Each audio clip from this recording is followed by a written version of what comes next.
Jadi seperti biasa kelas online itu harus ditunggu karena mahasiswa mereka harus mandi dulu, gosok gigi, dandan yang cantik, yang rapi, yang ganteng, baru bisa bergabung dalam kelas kita.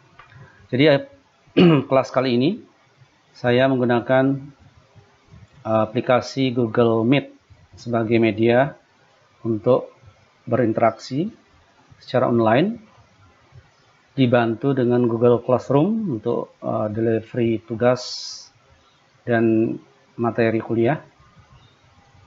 Jadi pada kelas online kali ini hanya akan membahas resume dari beberapa bab untuk persiapan menghadapi ujian tengah semester di pertemuan ke-8 minggu depan ya. Jadi kegiatan kuliah online ini terselenggara dari rumah akibat kita work from home. Ya, kampus sudah tutup sejak awal semester. Dan semoga ini cepat berlalu sehingga kita bisa tatap muka lagi dengan mahasiswa. Jadi saat ini saya lagi menunggu mahasiswa untuk masuk, join ke sistem.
Oke, pertama saya coba Adi dulu. Adi, halo Adi.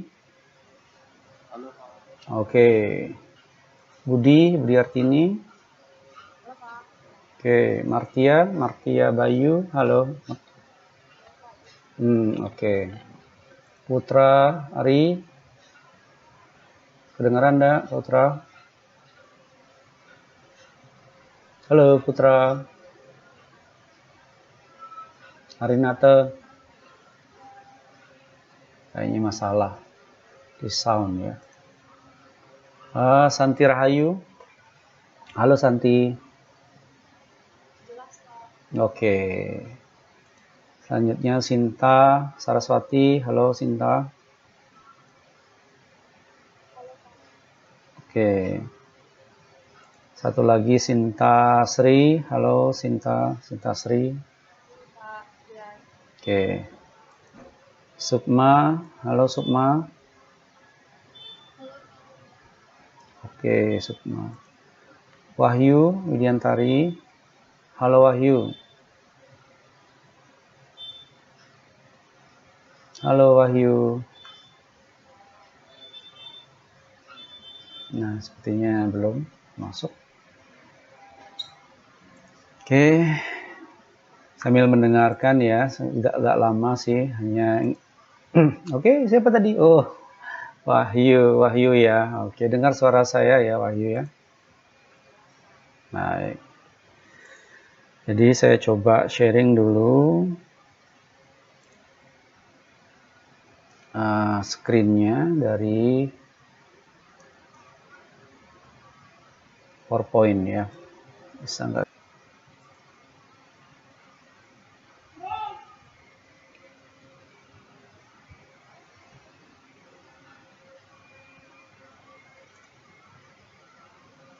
Biar nggak lewat. Baik, kita mulai dari bagian pertama.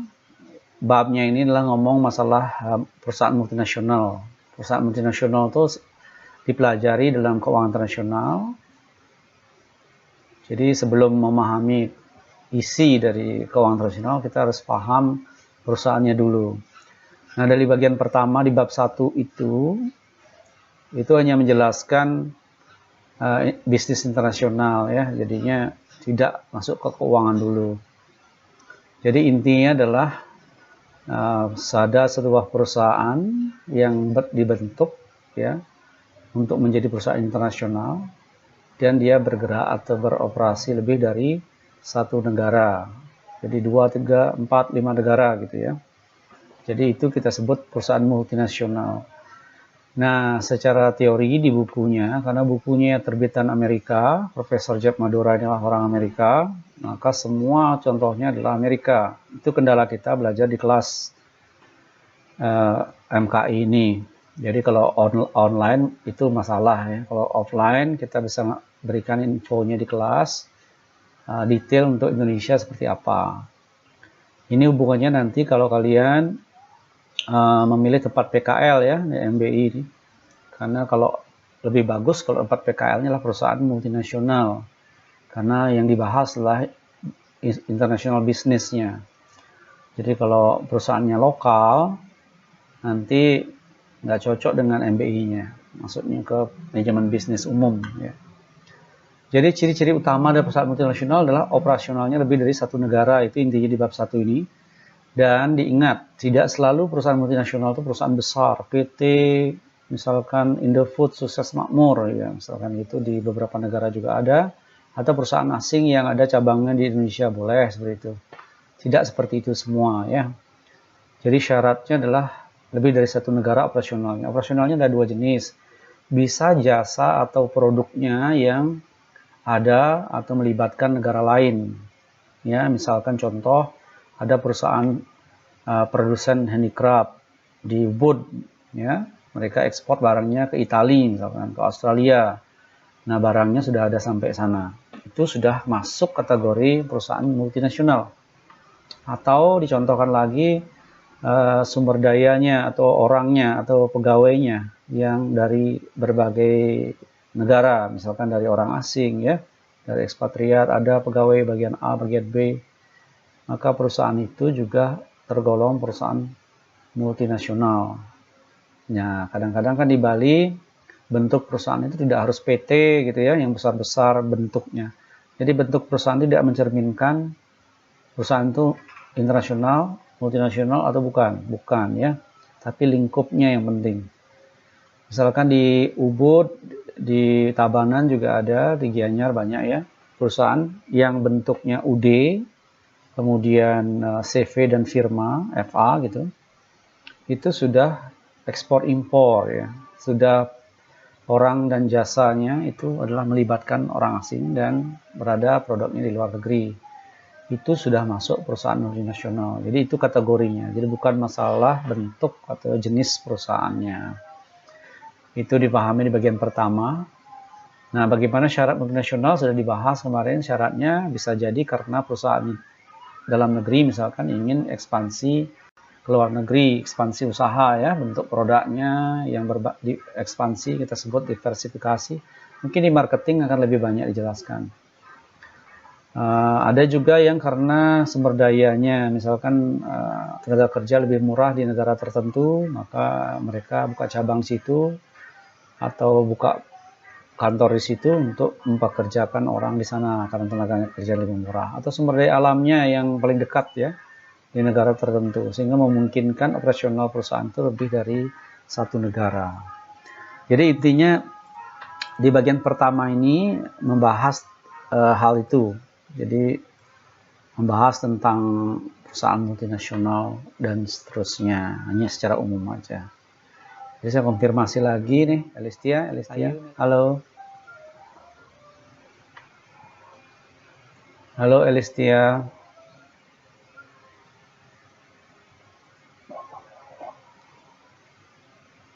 Belinda masih sibuk dengan mikrofonnya sepertinya. Oh, udah Belinda ya tadi ya, udah.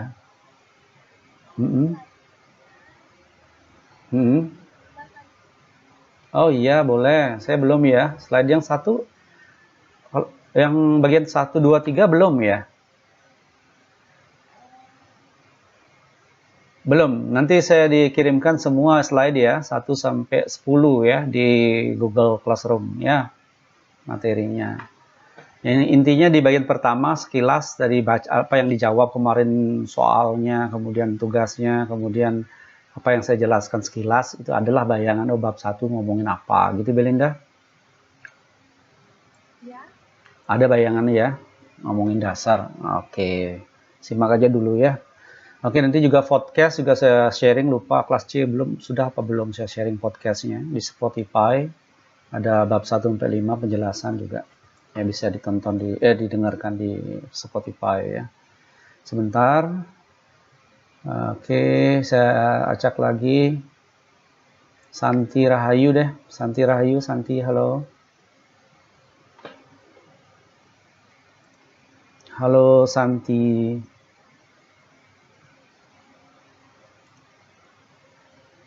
Iya, Pak. Nah, tadi menyimak nggak sekilas bagian pertama dan apa yang kamu kerjakan selama di bagian pertama kemarin?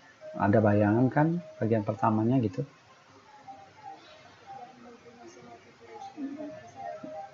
Iya. Itu aja. Jadi intinya itu ya, syarat-syarat, kemudian pengertian multinasional itu yang di buku masih terlalu luas. Oke. Saya dengarkan Wahyu, Wahyu, halo Wahyu. Iya, Pak. Gimana yang bagian pertama? Saya menyimak tadi sebentar. Oke. Itu ya bagian pertama. Nanti kalau ada pertanyaan khusus bisa langsung tanya Japri, boleh, ada beberapa yang nanya juga. Yang jelas 1 sampai 5 ini adalah bahan untuk mid ya. Kita hanya ada 10 bab saja untuk kuliah MKI kita. Sebenarnya itu separuhnya sebenarnya. Kita potong 2 per semester, setengah semester. Jadi harusnya 7 dan 8 itu materi. Jadi 7 dan 8 sampai saat ini kita skip untuk penjelasan karena jarak jauh ya. Nanti di bagian ke-8, di pertemuan ke-8 mungkin minggu depan kita akan coba lakukan evaluasi mid-nya ya. Kita tunggu dari jurusan. Oke, saya tampilkan lanjutannya. Jadi inilah bagian kedua. Bagian kedua adalah tentang international flow of fund. Jadi aliran dana internasional. Ini terlihat mungkin. Sukma, halo Sukma. Oke, saya jelaskan sekilas saja apa yang diberikan di bagian kedua ini ya, 5 menit ya. Jadi bagian kedua ini bicara tentang international flow of fund ya. Jadi international flow of fund atau aliran dana internasional itu lebih pada ngomongin nih, istilahnya lah pengenalan istilah baru dalam keuangan ya, terutama keuangan negara. Jadi ngomong neraca, balance of payment, neraca pembayaran. Nah, balance of payment itu istilah umum dalam keuangan ya. Artinya seluruh dunia itulah istilahnya. Tapi masing-masing negara mempunyai istilah sendiri tergantung dari bahasa di negara itu. Kalau Indonesia, balance of payment itu bahasa Indonesianya neraca pembayaran ya. Jadi di dalam bab ini yang dipelajari adalah komponen atau isi daripada neraca pembayaran itu. Hanya mengenal istilahnya dulu yang penting. Jadi neraca pembayaran atau balance of payment itu terdiri dari, yang pertama adalah ada 3 ya. Nah ini ada 3, saya munculkan di sini. Yang pertama adalah current account, ya. Current account, yaitu neraca berjalan, istilahnya kalau di Indonesia, ya. Neraca sedang berjalan. Kalau ada Menteri Keuangan ngomong neraca sedang berjalan, itu maksudnya current account. Yang dicatat ya ada trade account di sana, nanti kita jelaskan. Kemudian ada capital account atau neraca modal. Ini aliran modal, ya, yang investasi langsung orang asing di Indonesia. Kita dapat penghasilan dicatat, atau kita Indonesia misalkan punya penghasilan investasi di luar negeri, itu dicatat. Jadi seperti pencatatan dalam akuntansi di perusahaan, cuman ini ke neraca negara ya. Lalu lintas uang dalam negara, antar negara itu dicatat dalam neraca pembayaran atau balance of payment. Yang terakhir adalah financial account.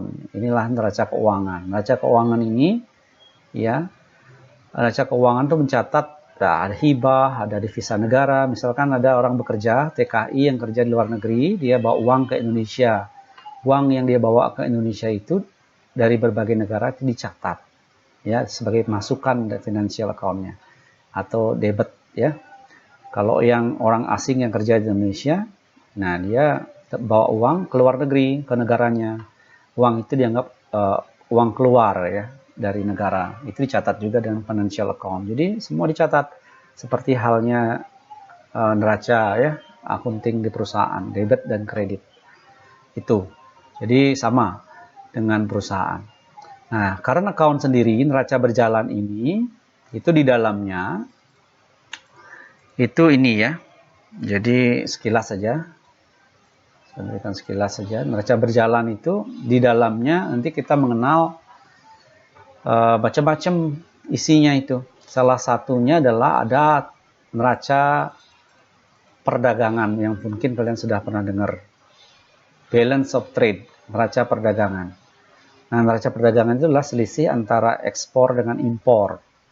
Nah, kalau kalian dengar misalkan impor lebih besar daripada ekspor, maka itu minus. Minus itu artinya defisit neraca perdagangan. Itu ngomongnya gitu. Kalau ekspor lebih banyak daripada impor kita, itu adalah surplus, ya, surplus atau positif neraca perdagangan. Yang perlu dipahami di sini, neraca perdagangan ini adalah bagian dari neraca pembayaran.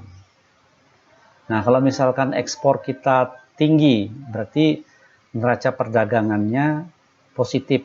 Apakah otomatis neraca pembayaran juga positif?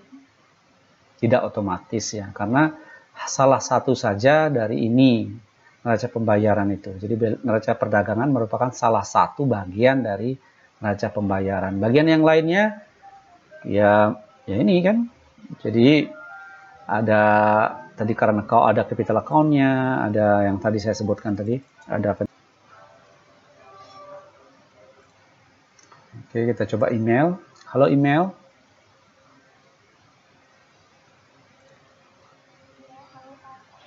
Email tadi penjelasan singkat bagian kedua, kamu kan sudah ngerjain tuh tugas bagian kedua, pernah baca lah paling enggak.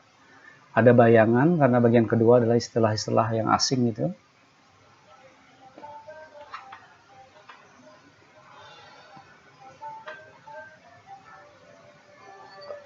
Ada yang nggak paham atau gimana istilahnya baru gitu?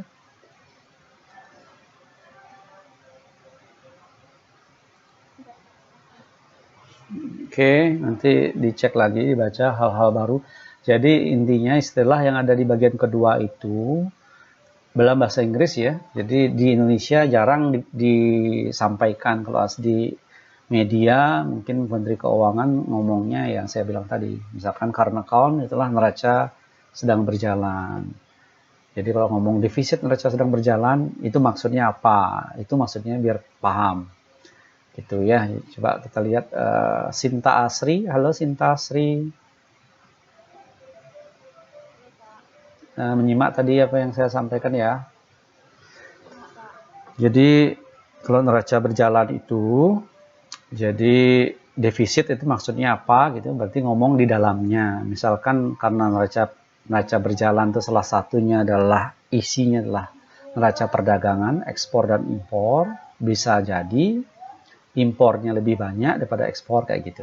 Jadi itu agak dalam dia ceritanya. Nah, itu yang dibahas di bagian kedua.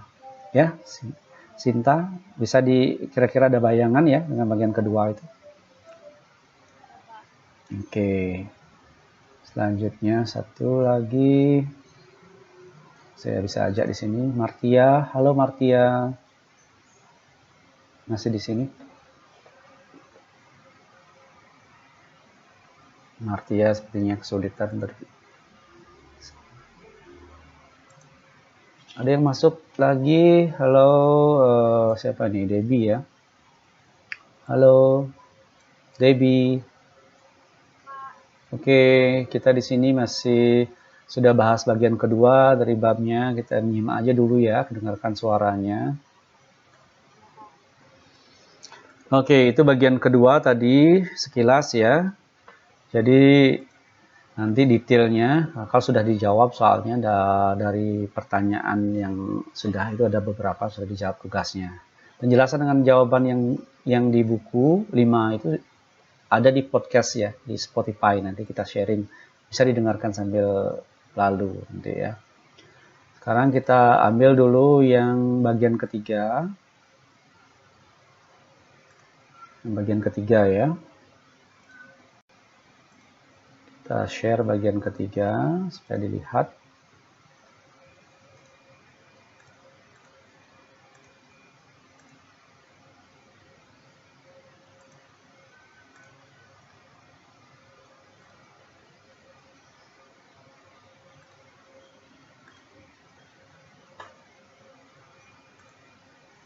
Bagian ketiga adalah International Financial Markets. Jadi pasar keuangan internasional ya. Apakah semua bisa melihat slide-nya sekilas? Kita lihat Alicia. Halo Alicia. Alicia sepertinya naik turun sinyalnya. Desa Iva. Halo. Melihat slide-nya yang bagian ketiga ini. Oke, saya lanjut saja. Bagian ketiga, financial market, ya. Jadi pasar keuangan internasional itu maksudnya. Jadi intinya saja. Jadi bagian ketiga ini yang dibicarakan adalah 3 hal sebenarnya. Ya. Yang pertama forex market atau pasar forex. Yang kedua euro market. Ya. Yang ketiga adalah stock market atau pasar saham internasional. Hanya 3 itu saja. Nah, kalau udah ngomongin market begini di pasar global, itu pasti sudah ngomong bisa sebagai retail, kita secara individu adalah investor ya. Tapi dalam pengertian keuangan internasional yang berperan di sini adalah perusahaan. Jadi anggaplah uangnya perusahaan yang masuk pasar, baik mengembangkan diri, ya, meningkatkan pendanaan sebagaimana. Jadi ngomongnya perusahaan. Jadi untuk forex market, ya, forex market ini sudah dibahas di semester 5 kemarin yang digital. Ada dua jenis ya forex market itu. Digital forex market yang kita sebut futures kemarin sudah kita tradingkan produk-produk derivatifnya di semester 5. Nah, di bagian di buku ini forex market yang konvensional juga dijelaskan. Harusnya kalau saya offline menjelaskan itu berikan contoh pertukaran mata uang yang ada secara fisik ya, secara konvensional.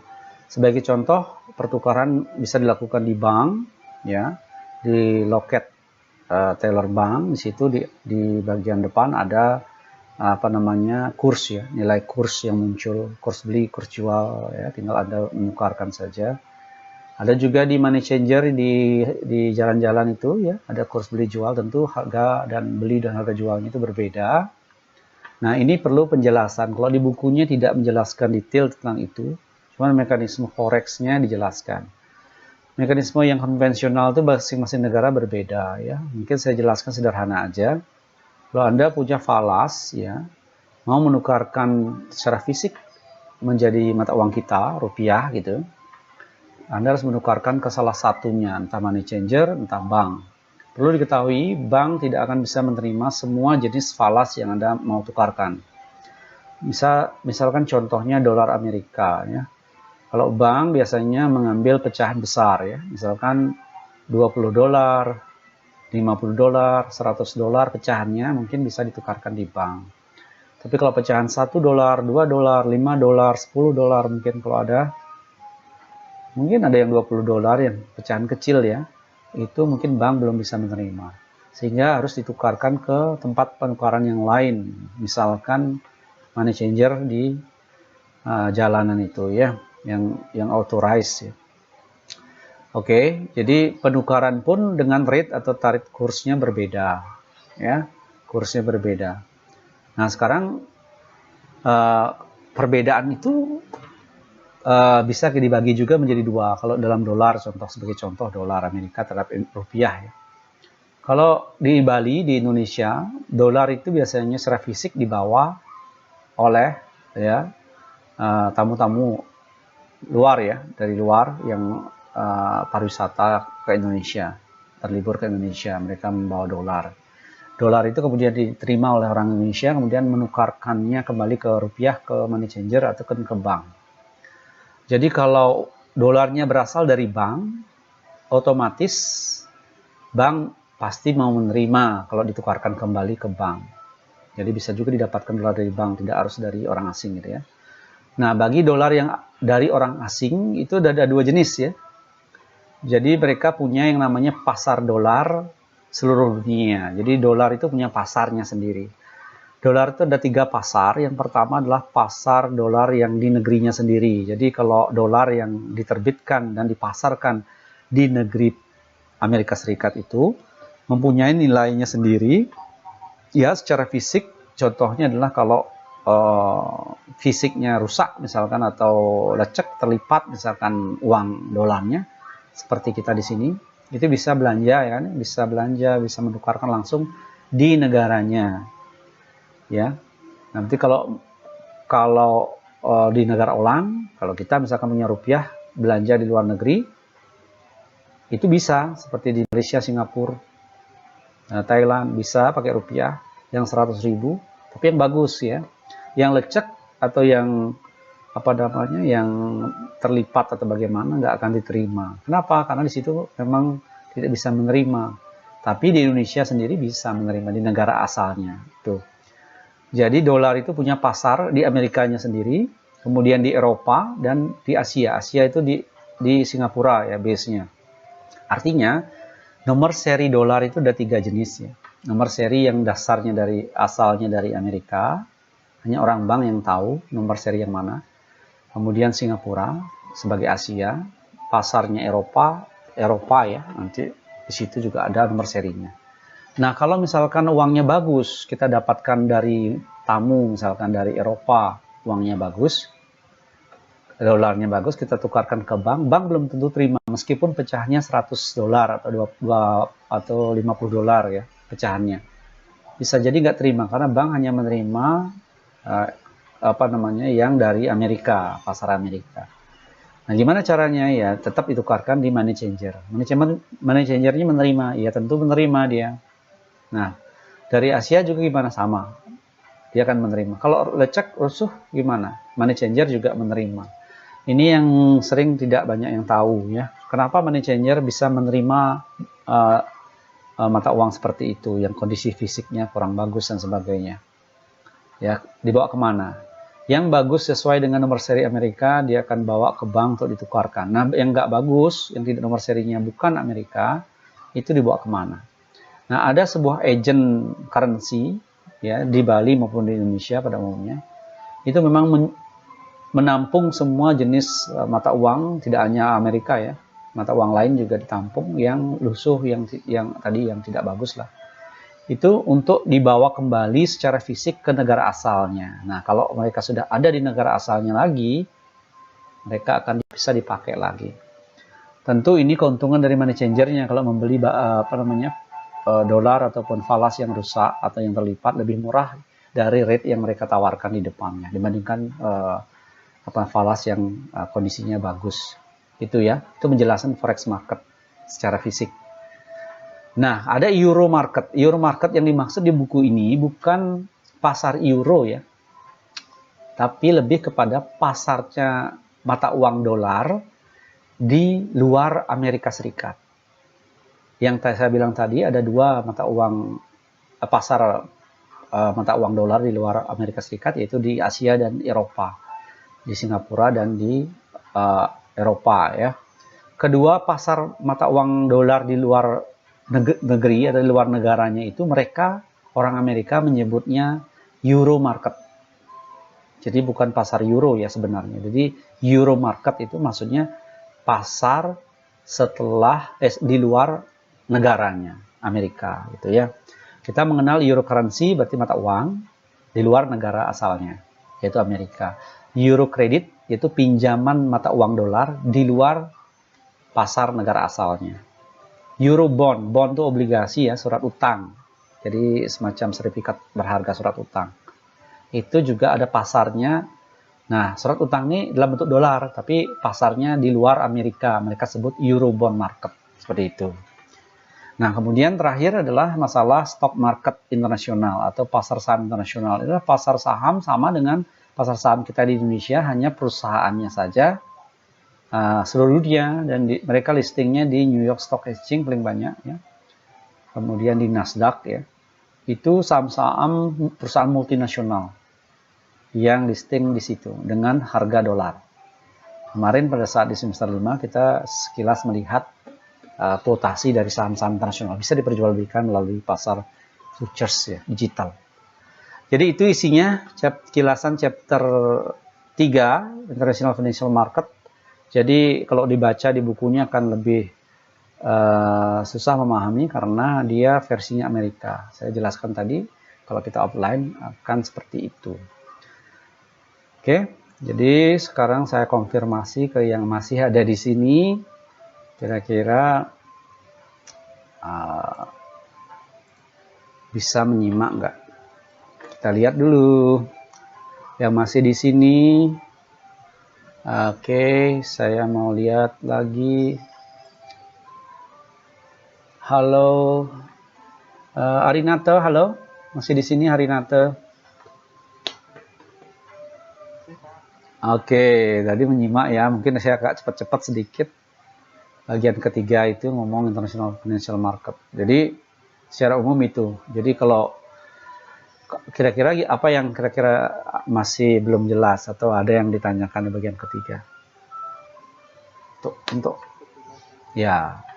Jadi itu maaf kalau misalkan penjelasan online itu memang kurang pas. Ya kalau offline kita bisa jelaskan detail lebih paham. Memang kondisi kita sekarang seperti ini. Bagian ketiga kita coba dijelaskan berulang-ulang. Oke, selanjutnya kita coba tanya lagi. Tadi suaranya yang sudah kelihatan apa belum?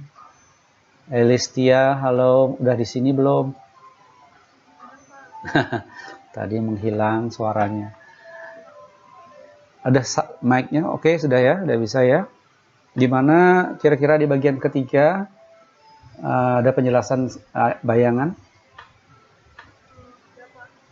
Oke, cukup ya. Adit, oh di bagian ketiga ngomongin itu, dari bagian 1, bagian 2 kayak gitu. Oke, Alicia. Kemudian saya tanya satu lagi, mumpung ada di sini. Yang terakhir tadi, Belinda, halo.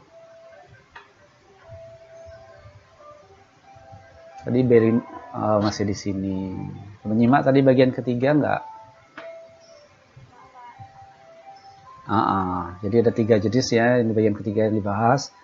Jadi currency, forex market, yang digital sudah kita bahas semester 5, praktek. Semester 6-nya ini yang konvensional, money changer. Sebenarnya sudah harusnya kalau saya offline ngajarnya, saya berikan contoh gimana membuka money changer, pasti ada pertanyaan gitu. Berapa syaratnya, berapa modalnya, gimana ngurusnya. Itu tidak mungkin kita berikan di sini, jangan itu kelemahan kita. Ya, kita belajar nanti, siapa tahu punya modal. Ya. Oke, selanjutnya terakhir Debbie. Halo Debbie, tadi nyimak yang terakhir ya. Iya, Pak. Nah, itu. Jadi bagian ketiga ini ada bayangan ya. Terutama yang di buku itu ngomong euro itu. Jadi euro yang dimaksud di buku itu bukan pasar Eropa ya, tapi pasar di luar Amerika Serikat. Jadi bukan pasar Eropa. Jadi euro itulah pasar di luar Amerika Serikat. Bisa di Asia, bisa dimanapun selain Amerika. Dia sebut euro. Orang Amerika tuh saingannya sama euro aja. Makanya mereka sebut selalu euro dan Amerika di dunia itu. Seperti itu ya. Oke, disimak aja dulu. Oke, kita lihat bagian keempat ini exchange rate determination. Oke, saya kira muncul ya. Jadi di bagian ketiga ini kita bicara bagian keempat kita bicara exchange rate itu penentuan nilai tukar. Saya langsung ke intinya saja. Yang dipelajari dalam bagian keempat supaya nanti ada bayangan ya, adalah menilai atau mengukur nilai tukar. Melihat keseimbangan nilai tukar, kenapa bisa terjadi. Kemudian apa saja yang mempengaruhi keseimbangan nilai tukar. Jadi ngomongin masalah kurs nilai tukar, penentuan nilai tukar. Jadi nilai tukar yang kita punya sekarang misalkan 16.500 rupiah per 1 dolar, gitu ya, itu tidak otomatis dia akan berubah jadi 18.000 per dolar misalkan, atau jadi 13.000 per dolar. Nggak otomatis itu. Itu dipengaruhi oleh banyak faktor dan bisa diprediksi. Bahkan bisa ditentukan sendiri maunya berapa. Itu yang perlu dipahami di bagian ini. Jadi sebenarnya dengan belajar di bagian chapter keempat ini, kita bisa paham, oh ternyata yang menentukan naik atau turunnya, atau melemah atau menguatnya mata uang itu adalah faktor-faktor itu, gitu ya. Jadi ini ada pengenalan istilah di sini, ya. Dalam bagian keempat ini yang kalian mengenal istilah apa namanya kurs, ya kurs, gitu ya. Kemudian ada 2 istilah lain. Yang pertama, kalau mata uang itu melemah, kita sebut depresiasi atau depreciate. Kalau mata uangnya menguat terhadap mata uang lain, misalkan rupiah menguat, itu appreciate atau apresiasi. Nah, menguat melemahnya ini sederhana konsepnya, cuman sering bingung ya. Contohnya gini, rupiah menguat terhadap dolar, itu artinya nilai rupiah itu makin besar. Contoh ya, rupiah melemah terhadap dolar, itu artinya rupiah itu nilainya makin besar, melemah sih maksudnya. Contohnya melemah itu bagaimana? Dari 15.000 rupiah per dolar, melemah menjadi 18.000 rupiah. Jadi dari 15.000 menjadi 18.000. Itu melemah istilahnya. Cuma nilainya meningkat. Dari 15 ke 18 kan meningkat nilainya. Tapi istilahnya melemah, depresiasi. Ya.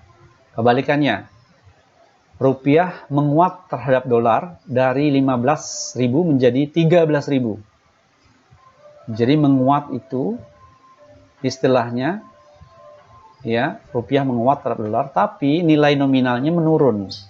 Nilai nominalnya mengecil, ya, dari 15.000 menjadi 12.000 misalkan. Itu kita sebut appreciate atau apresiasi. Ini yang sering bingung. Makanya nanti ada soalnya menghitung apakah ini apresiasi, apakah depresiasi, berapa besarnya. Gitu ya. Kemudian besar kecilnya itu dilihat nominalnya. Nominalnya makin membesar itu artinya dia melemah, ya. Nominalnya makin mengecil kita sebut menguat. Ini terbalik, ya. Nah, dalam hal ini perhitungan kurs itu, ya, persentase menguat atau melemahnya itu dihitung dalam keuangan internasional. Jadi dimanapun kalau kita bicara penguatan pelemahan mata uang, tidak pernah bicara nominalnya. Misalkan dari 15.000 ke 18.000. Kita tidak pernah bilang naik 3.000 atau menguat atau melemah 3.000. Nggak pernah bilang begitu. Pasti ngomongnya dalam bentuk persentase. Naik 0,4% terhadap dolar, gitu ya. Rupiah melemah 0,3% terhadap dolar. Jadi rumusan ini adalah rumusan untuk menghitung persentasenya menguat atau melemah. Ya. Jadi kalau hasil dari perhitungan ini positif, itu artinya menguat. Ya. Kalau hasilnya negatif, itu artinya melemah atau depresiasi. Itu. Jadi tidak pernah menyebut menguat sebesar minus sekian, tidak ada gitu ya. Menguat sebesar sekian, melemah sekian-sekian. Jadi kalau dia minus berarti kita sebut melemah. Kalau plus kita sebut menguat, seperti itu. Itu perhitungan sederhananya, ya. Jadi intinya pada chapter ini, ya, banyak faktor yang mempengaruhi perubahan atau pergerakan harga itu, pergerakan harga mata uang, atau kita sebut dengan keseimbangan kurs itu, ya. Nah, salah satu faktornya yang dibahas di sini ada 3 yang utama, ya. Kita mulai dari yang satu aja dulu. Yang pertama adalah faktor inflasi. Nah, ini sulit menjelaskan inflasi ini karena bahasanya bahasa ekonomi. Yang paling gampang adalah ngomong masalah daya beli. Daya beli itu maksudnya kemampuan kita membeli barang. Ini maksudnya, kalau kita punya uang 1 juta, mau beli sepatu harganya 1 juta, kan punya uang 1 juta, harga sepatu 1 juta, beli nggak? Nah, kalau kita mampu beli dan merasa itu terjangkau, maka daya beli kita itu kuat. Tapi kalau harga sepatunya itu 1 juta, kita punya uang 1 juta, tapi rasanya kok mahal, nggak akan kita beli, kayaknya kemahalan. Berarti daya beli kita rendah. Itu bisa mengukurnya. Nah, daya beli yang rendah itu mencerminkan inflasi yang tinggi. Sekali lagi, daya beli yang rendah mencerminkan inflasi yang tinggi. Daya beli yang tinggi, ya, kemampuan orang membeli tinggi, itu mencerminkan inflasi yang rendah. Gitu. Kenapa bisa inflasi? Itu mencerminkan daya beli. Daya beli itu mencerminkan permintaan. Di contoh bukunya dijelaskan, jika ada permintaan barang-barang orang Amerika meminta barang-barang dari Eropa misalkan. Orang Amerika meminta barang-barang Eropa. Permintaan terhadap barang Eropa itu tinggi di Amerika. Maka orang perlu yang namanya pound sterling, ya. Membeli pound sterling. Perlu banyak uang membeli pound sterling. Nah, uang ini uang dolar maksudnya. Ketika uang dolarnya banyak diperlukan, maka uang dolarnya permintaan pound sterlingnya tinggi. Uang dolarnya perlu banyak akan beredar. Ya. Kalau uangnya banyak beredar, harga uangnya kira-kira murah atau lebih mahal? Tentu harga uangnya akan murah ya. Kalau harga uangnya murah, maka timbul inflasi. Itu harga uangnya murah, timbul inflasi. Ya, nanti penjelasan dengan inflasi ini dilanjutkan di bab selanjutnya nanti ya, bagian ke-7 dan 8. Yang lainnya adalah tingkat suku bunga. Ini faktor yang lainnya. Kalau yang dimaksud tingkat suku bunga adalah dari Bank Indonesia sebagai contoh. Bank Indonesia suku bunganya naik dari 7,5 menjadi 8%, naik 0,5%. Itu apa maksudnya? Maksudnya semua bank akan menaikkan suku bunga, baik simpanan maupun pinjaman. Kalau Bank Indonesia menaikkan tingkat suku bunga, bank umum wajib mengikuti dengan menyesuaikan kenaikan tingkat suku bunga pinjaman maupun tabungan.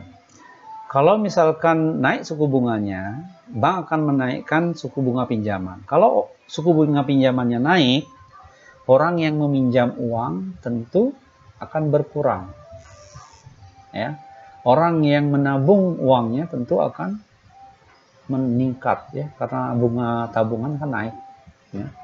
Itu. Apa hubungannya kemudian dengan kurs? Oh, apa hubungannya dengan kurs ini tingkat suku bunga? Ya, sederhana aja.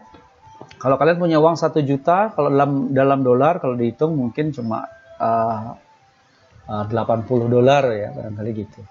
Kalau suku bunga di Indonesia taruh uangnya 1 juta adalah 10%, di luar negeri dalam dolar 80 dolar adalah 12%, lebih besar suku bunga di luar negeri. Kira-kira kalian taruh uangnya di mana? Tentu di luar negeri. Tapi yang ditaruh di luar negeri itu bukan rupiah, tapi dalam dolar. Gitu. Berlaku rate-nya atau tingkat suku bunganya dolar.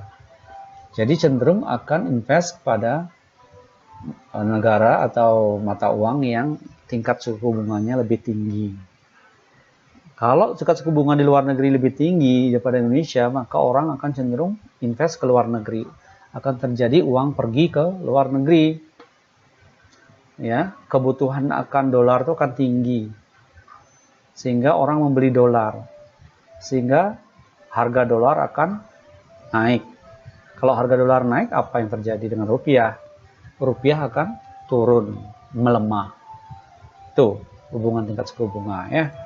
Yang terakhir, yang penting adalah ini, batasan dari pemerintah. Ini terkait impor dan ekspor. Kalau kebanyakan impor, maka barang-barang yang ada di luar negeri itu kan banjir di Indonesia. Misalkan dari Cina kemarin itu banyak barangnya. Jadi murah semua barang-barang Cina. Produk dalam negeri juga akan mengalami kemerosotan nilainya. Ya. Impornya banyak, barang akan murah. Gimana dengan daya beli kita? Kemampuan kita membeli. Kemampuan membeli produk-produknya tinggi, maka inflasinya rendah, gitu ya, hubungan ke situ. Nah, apa dengan kursnya? Kalau impornya misalkan terlalu banyak, ya, terlalu banyak impornya, tadi hubungannya ke inflasi, inflasinya tinggi, maka rate kita melemah atau kursnya melemah. Nah, untuk menekan inflasi, salah satu cara yang dilakukan pemerintah dengan pembatasan, contoh pembatasan tarif perdagangan, misalkan pembatasan impor, kuotanya dibatasi masuk dari negara tertentu karena falasnya di situ berhubungan ya. Nah, kemudian pembatasan pajak ke barang-barang tertentu dari negara tertentu sehingga impornya itu jadi nggak banyak karena pajaknya dinaikin misalkan, sehingga barang-barang yang banyak diimpor itu akan berkurang impornya, otomatis inflasi bisa dikendalikan. Jadi kendali pemerintah ini banyak yang bisa dilakukan. Nah, ujung-ujungnya sebenarnya pemerintah melakukan itu untuk mengendalikan nilai tukar atau kurs. Jadi itu intinya di bagian keempat ini ya. Jadi bagian keempat intinya adalah masalah itu. Kita konfirmasi apakah masih mendengarkan. Sebentar lagi kita selesaiin ini. Martia, halo Martia.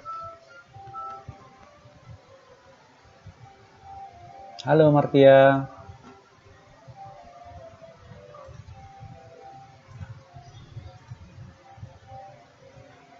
Halo.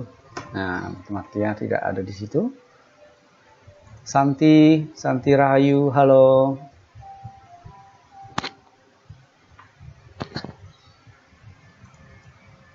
Halo Santi. Santi juga tidak ada. Ayu, halo Ayu Meliani.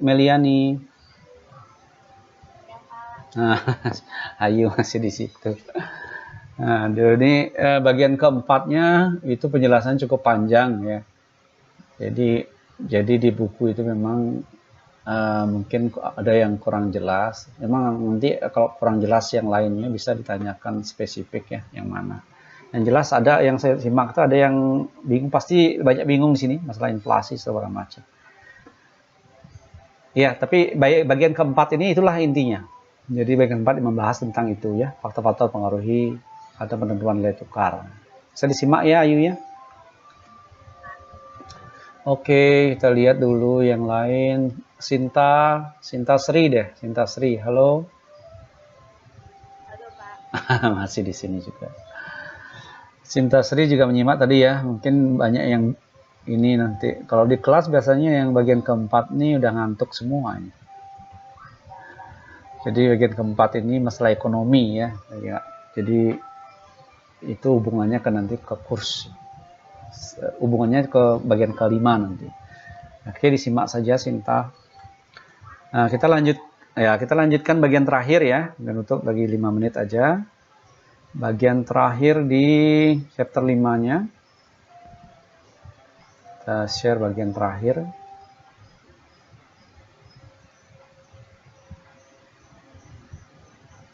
Oke, bagian terakhir adalah currency derivative. Nah, ini ya, tetap nyimak. Bagian terakhir. Kita share bagian terakhir.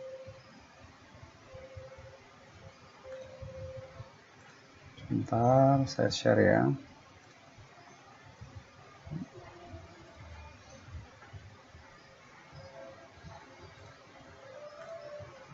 Nah, ini dia currency derivative ya.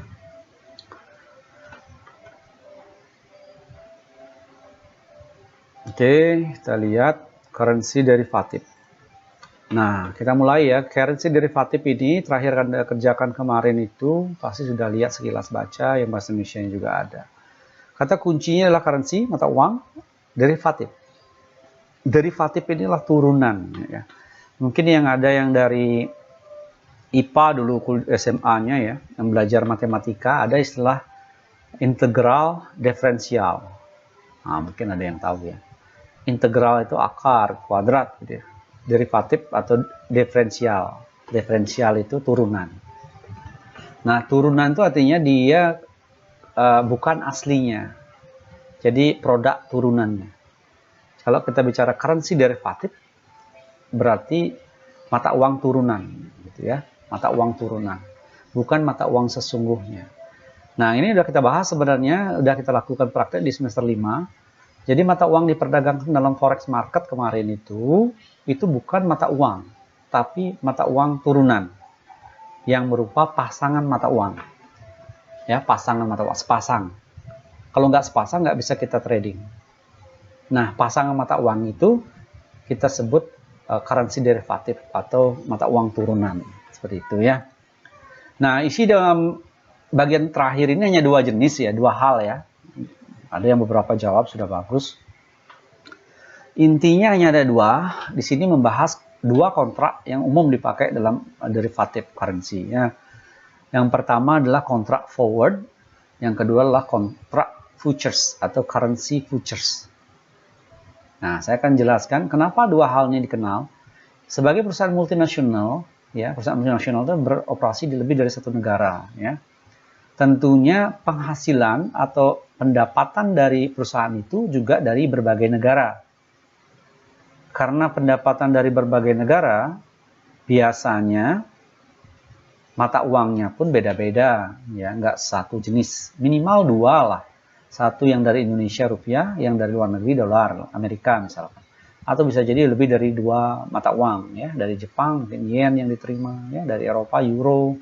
Jadi segala macam mata uang masuk ke dalam laporan keuangan perusahaan.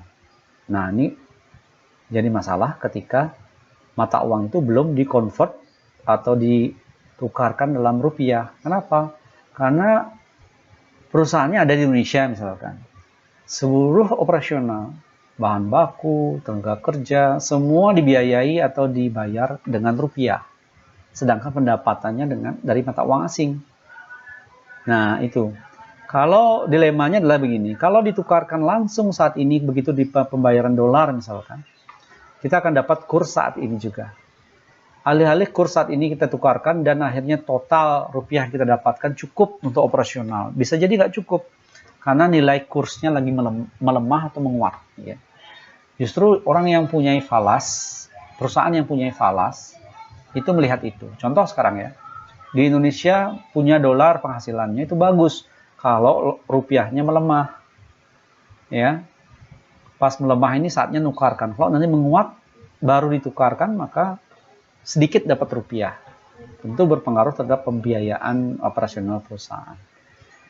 Nah, gimana caranya supaya kalau kita cairkan atau tukarkan sekarang dengan 3 bulan lagi atau 6 bulan lagi cairkan, itu juga dapat hasil atau dapat nilai tukar yang bagus. Ya, caranya dengan melakukan dua hal ini. Yang pertama, salah satunya adalah dengan melakukan kontrak forward. Ya, kontrak forward ini fungsinya untuk lindung nilai, hedging istilahnya ya. Lindung nilai itu artinya biar tidak nanti karena kurs atau nilai tukarnya berubah, menguat maupun melemah, nanti yang punya uang falas atau dolar itu nanti ditukarkan nilainya menjadi jelek, masih sedikit lah dapat uang rupiah. Kan itu berisiko. Karena perlunya uang itu nggak sekarang, perlunya 3 bulan lagi, tapi masih disimpan di bank. Itu. Jadi biar nanti 3 bulan lagi uang yang ditukarkannya sama minimal atau sedikit lebih kurang, nggak banyak berkurang, maka diambil kontrak forward. Itu namanya hedging, lindung nilai. Nah, kontrak forward ini adalah sebuah fasilitas bank, ya, bank umum ya sekarang. Jadi semua bank umum, terutama Persero ya, itu mempunyai produk atau fasilitas namanya kontrak forward. Bagi perusahaan yang punya tabungan dolar atau apa, yang ingin cairkan dananya, mereka bisa membeli kontrak forward ini dan memasang harga. Misalkan sekarang rupiah itu adalah 15.500 rupiah per dolar. Kita punya uang 1.000 dolar misalkan di bank. Tapi saya nggak ingin mencairkannya atau menukarkan sekarang. Mau nukarkannya 3 bulan lagi. Maka ambil kontrak forward, tekan dengan bank, nilainya kita sepakati antara bank dengan kita, misalkan 15.000 ya. 15.000. Tapi dicairkannya 3 bulan lagi. Spot sekarang 15.500. Seolah-olah kita rugi 500 rupiah. Tapi kita nggak mau resikonya 3 bulan lagi malah menjadi 14.000 atau 13.000, kan lebih sedikit dapat rupiahnya. Itu maksudnya. Kenapa kita sebut hedging? Akhirnya kontraknya diteken dan 3 bulan kemudian benar-benar dicairkan dan nilai yang dicairkan sesuai nilai kontrak ya, 15.000 rupiah. Seperti itu. Itu namanya kontrak forward. Ya. Nah, yang satu lagi adalah kontrak futures currency.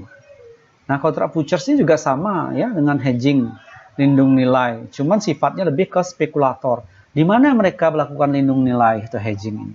Ya di pasar futures seperti kita tradingkan saat dulu di semester 5. Mereka membeli kontrak-kontrak futures baik option apapun bentuknya di pasar berjangka. Ya, di pasar berjangka beli jual beli dimungkinkan untuk mendapatkan profit atau keuntungan dari berapa uang yang mereka punya sebelumnya. Sehingga keuntungan dengan dananya itu meningkat saat dipakai 3 bulan kemudian dia cairkan kembali dalam bentuk rupiah sehingga nilai rupiahnya akan lebih banyak didapatkan atau sama minimal dengan apa yang dia perlukan untuk rupiah di operasional perusahaan. Ya, itu dia bedanya antara forward dengan futures kontrak. Jadi banyak itu saja di bagian kelima intinya ya. Kita konfirmasi dulu terakhir sini bersama yang masih hadir di sini. Oke. Halo Hadi. Hadi Arnaya, halo. Masih di sini nggak? Halo Adi. Adi tidur sepertinya nih, sambil dengerin sambil tidur nih, coy. Biasanya sambil tidur siang dengerin suara ini jadi dongeng saya di sini. Ya, menyimak tadi ya sekilas ya Adi. Oke, itu bagian kelima, tugasnya ya nggak apa-apa. Yang jelas itu sudah info di bagian kelima, tugasnya udah ada diterima, nanti bayangannya akan lebih jelas ya. Selanjutnya Debbie, halo Debbie. Masih di sini semangat, udah siang-siang jangan ngantuk dulu. Iya ya, biasanya kelas paginya yang ngantuk, kelas pagi belum bangun, belum macam-macam gitu. Gimana di bagian kelima kan sudah ngerjain, itulah isinya sebenarnya. Mungkin ada yang miss atau kemarin nggak pas, sekarang kayaknya udah kayak gitu maksudnya gitu. Ada bayangan? Oke. Lanjut email. Email, halo email, suaranya tadi putus-putus, sekarang halo email, email, kayaknya email juga ketiduran. Oh, masih di sini. Nah, kirain ketiduran, biasanya siang-siang udah mager di rumah ini. Oke, masih bagian kelima, menyimak nggak tadi? Terakhir, ya kurang lebihnya itu bagian kelima. Artinya ada bayangan ya, bagian kelima ngomongin dua hal tadi. Kontrak futures ya, oke. Jadi itu kita simak aja. Kemudian Santi Rahayu. Santi, halo. Masih di sini kah? Oke, Santi tadi menyimak suaranya. Oke, itu ya bahannya. Nanti apa namanya? Ini 1-5 adalah bahan untuk Meet ya. Bisa bentuk Meet-nya nanti kita infokan di Google Classroom ya. Oke, sepertinya itu saja penjelasan. Kalau ada nanti hal yang ditanyakan kurang jelas, dengarkan podcastnya di Spotify ya. Ketikkan saja nama saya di Spotify-nya, follow, dengarkan 5 episodenya. Udah bisa menjawab 5 chapter ini. Kemudian terakhir sebelum kita tutup, saya mau konfirmasi sinyal ini, mudah-mudahan udah ini semua. Oke, kita akhiri aja ya semuanya ya. Terima kasih banyak sudah bergabung di sini. Kita penjelasannya nanti saya sharing di Google Classroom ya. Adi Arnaya masih di sini, Ayu Meliani makasih banyak. Debbie, Desa, ya, Elistia, email juga, Martia, Arinate, Santi, Sintasri, ya, Sukma juga masih di sini, Wahyu, ya. Jadi ada 12 orang yang bisa bergabung mencoba aplikasi sekaligus. Jadi kendalanya masih saya nge-lag di sini, jadi belum bisa maksimal. Nanti kita coba atur waktunya lagi ya supaya bisa online. Oke, sampai jumpa lagi. Selamat siang, stay safe ya. Bye-bye.